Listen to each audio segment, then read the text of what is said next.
Ναι, γεια. Ε, Σήμερα διαβάσω ένα αρθράκι σχετικά με τις ευρωεκλογές, ακροδεξιά, αυτά. Είναι του Κώστα Στούπα από το capital.gr και ο τίτλος είναι «Πώς ο αριστερισμός πολυτελείας τρέφει την άκρα δεξιά». Ο όποιος τέλος πάντων αριστερισμός και την όποια άκρα δεξιά. Λοιπόν, έχουμε αναφέρει πολλά και στο παρελθόν γιατί κάποιος που κατοικεί στα βόρεια προάστια σε σπίτια που κοστίζουν πάνω από 4.000 ευρώ το τετραγωνικό έχει ιδιωτελές συμφέρον να είναι αριστερός και αλληλέγγυος υπέρ της παράνομης μαζικής μετανάστευσης. Και αν δεν είναι αριστερός, να είναι υπέρ της μετανάστευσης. Οι παράνομοι μετανάστες, πολύ περισσότερο από τους νόμιμους, έχουν την ανάγκη να εργαστούν ειδίκευτοι, προσφέροντας υπηρεσίες οικιακής βοήθειας, κυπουρικής και συντήρησης ακινήτων. Όσο πιο ασύμβατος είναι ο πολιτισμός από τον οποίο προέρχονται αυτοί οι μετανάστες με τον πολιτισμό της κοινωνίας που λειτουργεί ως ξενιστής, τόσο πιο χαμηλά αναγκάζονται να ρίξουν τις αμοιβές τους. Όσοι ανήκουν από τη μικρομεσαία τάξη και αν ωφελούνται από την άναρχη μετανάστευση, γιατί τους εξασφαλίζουν υπηρεσίες σε χαμηλότερες τιμές. Επιπλέον, οι παράνομοι μετανάστες δεν κατοικούν σε ακριβές περιοχές, αλλά στιβάζονται στις υποβαθμισμένες συνοικίες του κέντρου, όπου οι ντόπιοι αποτελούν πλέον μειοψηφία. Αυτοί που υποφέρουν περισσότερο από τους παράνομους μετανάστες είναι οι χαμηλής ειδίκευσης ντόπιοι, οι οποίοι υπόκειται σκληρό οικονομικό ανταγωνισμό. Ο Ροπ Χέντερσον το 2019 επινόησε τον όρο πεποιθήσεις πολυτελείας για να περιγράψει την καθήλωση των δυτικών σε συμπεριφορές που με μια πρώτη ματιά μοιάζουν αυτοκτονικές, αλλά που της ουσίας περιέχουν χαμηλό ρίσκο για τους προνομιούχους των δυτικών ελίτ και καταστροφικό κόστος για όσους ανήκουν στις χαμηλότερες τάξεις.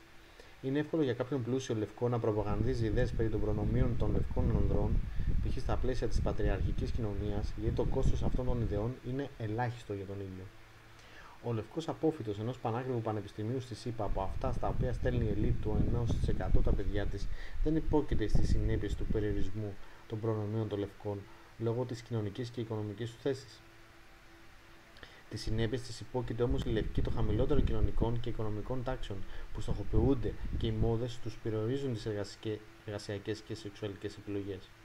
Ο Ροπ Χέντερσον το 2019 κυκλοφόρησε ένα ενδιαφέρον βιβλίο με τίτλο Trouble the Memoir of Foster Care Family and Social Class, όπου περιγράφει τα συμπεράσματα της εμπειρίας του ενός ορφανού φτωχού παιδιού που βρέθηκε να σπουδάζει στα πανεπιστήμια της Αμερικάνικης ελίτ. Ο Χέντερσον έχασε νωρίς τη μητέρα του από χρήση ναρκωτικών για να αγκάσει και να μεγαλώσει σε ανάδοχες οικογένειες μέχρι να βρει εργασία στο Αμερικάνικο στρατό. Στο στρατό, εκτιμώντας την πειθαρχία, την εργατικότητα και την εξυπνάδα του, το βοήθησαν να προχωρήσει σε ανώτατες σπουδές σε κάποιο από τα πανάκριβα πανεπιστήμια των ελίτ και αργότερα να εξελιχθεί σε ακαδημαϊκό. Τα βιώματά του ως παιδιού της χαμηλότερης τάξης μιας διαλυσμένης οικογένειας στο κοινωνικό περιθώριο του φάνηκαν ιδιαίτερα χρήσιμα για να αξιολογήσει τις αριστερίστικες πομφόλιγες των συμφοιτητών του που προέρχονταν από το 1% των προνομιούχων. Για τα παιδιά της ελίτ ήταν εύκολο να υποστηρίζουν την αποποινικοποίηση των ναρκωτικών ουσιών, την μείωση των κονδυλίων για την αστυνομία, τη χαλαρότερη φύλαξη των συνόρων, τη χαλάρωση των δεσμών του γάμου, της Χαμάς τον τελευταίο καιρό κτλ.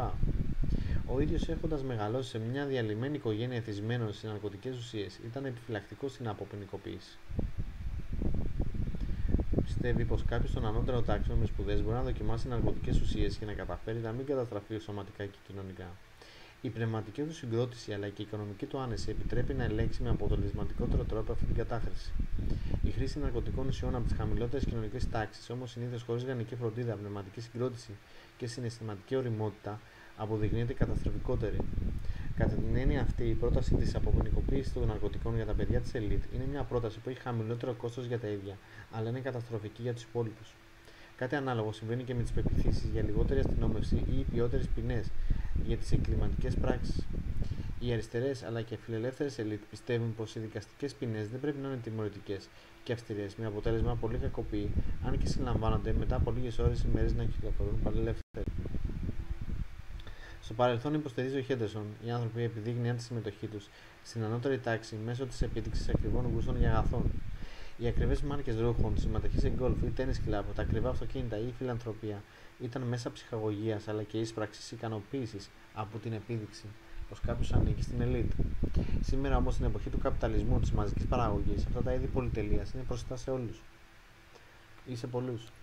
Αυτό είναι ένα πρόβλημα για τους εύπορους που εξακολουθούν να θέλουν να επιδεικνύουν την υψηλή κοινωνική τους θέση. Όμως έχουν βρει μια έξυπνη λύση.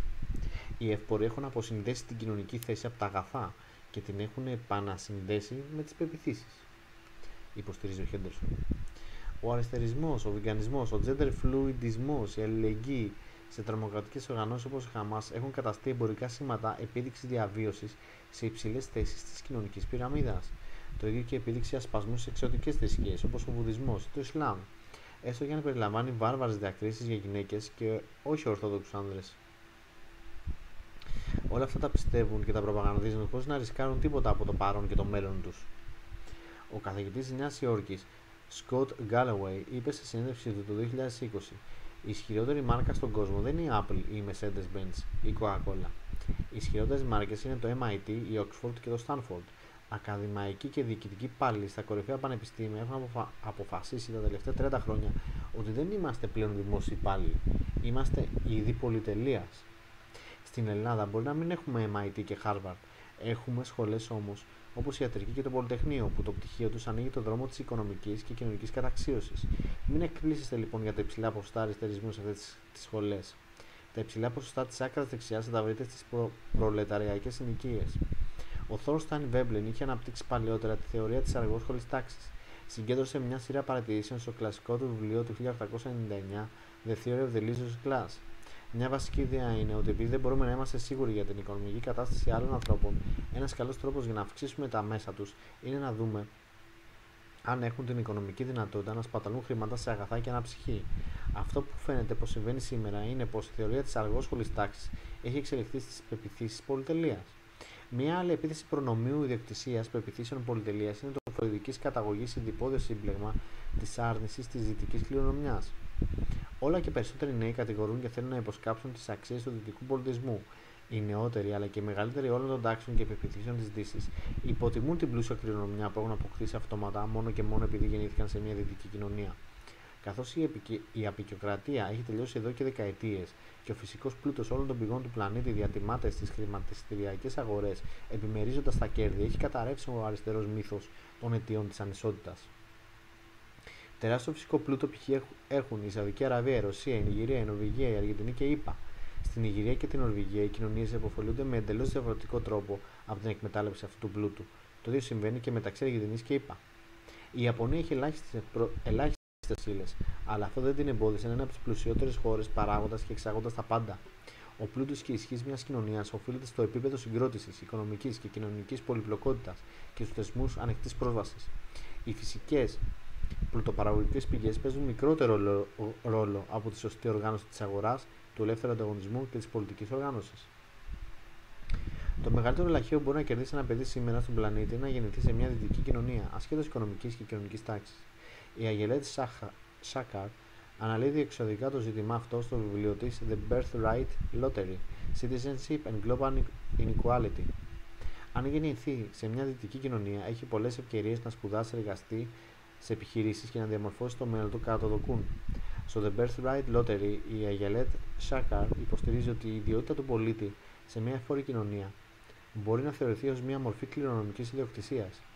Δηλαδή, πρόκειται για ένα πολύτιμο δικαίωμα που μεταβιβάζεται από τον νόμο σε μια περιορισμένη ομάδα παραληπτών υπό συνθήκες που διαιωνίζουν τη μεταβίβαση αυτού του προνομίου στους κληρονόμους τους. Αυτά.